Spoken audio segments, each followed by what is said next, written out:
Once upon a time, in a cozy little corner of the world, lived a mother pig with her 3 adorable little sons.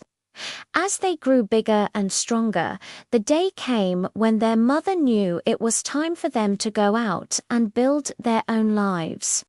With a loving hug and a basket packed with goodies, she sent them off into the wide world, reminding them to always do their best, because that's the way to get along in the world. The first little pig was full of excitement and couldn't wait to start playing. He wanted to build his house as quickly as possible. As he trotted down the road, he met a man carrying a bundle of straw. "Please, sir," he said politely, "could you sell me some of that straw to build my house?" The man agreed, and the little pig quickly built himself a house of straw. He finished in no time and spent the rest of the day singing and dancing, proud of his speedy work. The second little pig was a bit more thoughtful, but still in a hurry. He walked a little further and saw a man with a bundle of sticks. "Excuse me," he chirped, "may I buy some of those sticks to build my house?" The man was happy to help, and the second little pig set to work. His stick house was a little stronger than the straw one, and it took him a bit longer, but he was still finished by the afternoon. He joined his brother, feeling very pleased with his new home. Now, the third little pig was the most patient and hard-working of them all. He remembered his mother's words about always doing your best. He walked a long way down the road until he met a man with a heavy load of bricks. "Good day, sir," he said. "Could I please have some of those bricks to build my house?" The man saw the determination in the little pig's eyes and gave him the bricks. Building a house of bricks was hard work. It took the third little pig a very long time. He carefully laid each brick, making sure the walls were thick and strong. While his brothers played, he worked, knowing that safety was more important than speed. Living in the nearby woods was a big, bad wolf. He had a rumbling tummy and had spotted the 3 little pigs setting up their new homes. He licked his lips and thought a tender little pig would make a wonderful dinner. He decided to visit the first little pig. He crept up to the straw house and knocked on the door. "Little pig, little pig, let me come in," he growled in his deepest voice. The first little pig peeked through a crack, saw the wolf's big pointy ears, and squealed, "Not by the hair on my chinny chin chin." The wolf grinned wickedly. "Then I'll huff and I'll puff, and I'll blow your house in." And, with one mighty huff and a puff, he blew the flimsy straw house all to pieces. The terrified little pig squealed and ran as fast as his little legs could carry him to his brother's house of sticks. The first little pig burst through the door of the stick house, panting and scared.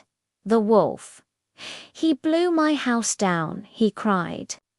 Just then there was a loud knock on the door. It was the wolf, and he was even hungrier now. little pigs, let me come in," he snarled. The 2 pigs huddled together and shouted, "Not by the hair on our chinny chin chins." The wolf let out a scary laugh. "Then I'll huff, and I'll puff, and I'll blow your house in." Huffed, and puffed, and puffed, and the house of sticks began to creak and wobble. He huffed and puffed again, and with a crash, the stick house collapsed. The two little pigs, now more frightened than ever, ran for their lives.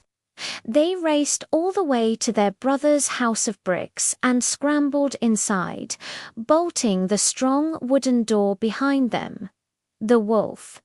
"He's coming," they shrieked, explaining how both their houses were gone. The third little pig calmly told them, "Don't worry, you are safe here." Soon they heard the heavy footsteps and the angry knock of the big bad wolf.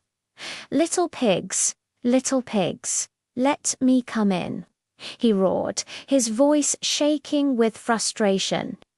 All three pigs bravely shouted back, "Not by the hair on our chinchins." The wolf was furious.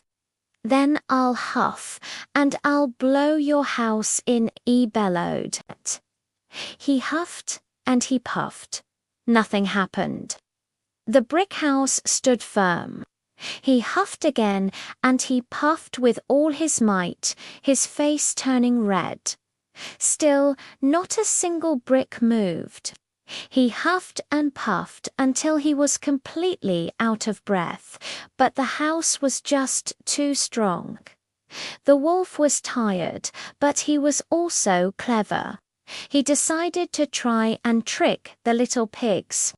"Little pig," he called out in a friendlier voice, "I know where there's a nice field of turnips." But the third little pig was clever too. He already knew where to find food and had planned his trips to be safe. The wolf tried again, suggesting they go to an apple orchard the next morning. The little pig agreed, but went an hour earlier, gathered his apples, and was safely back home before the wolf even arrived. The wolf was getting very, very angry.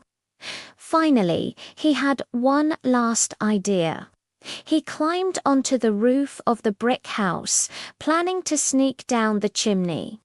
But the third little pig heard the scraping sounds on the roof.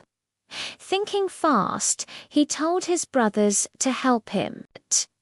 They quickly placed a huge pot of water over the fire in the fireplace and made it boil.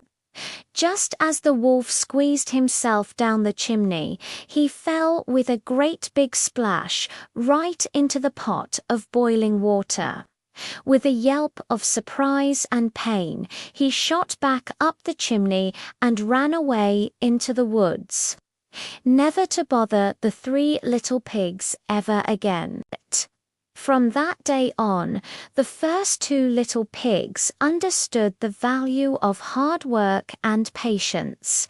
They built their own strong brick houses right next to their brothers, and the three of them lived happily and safely ever after. And the lesson they learned is one we can all remember.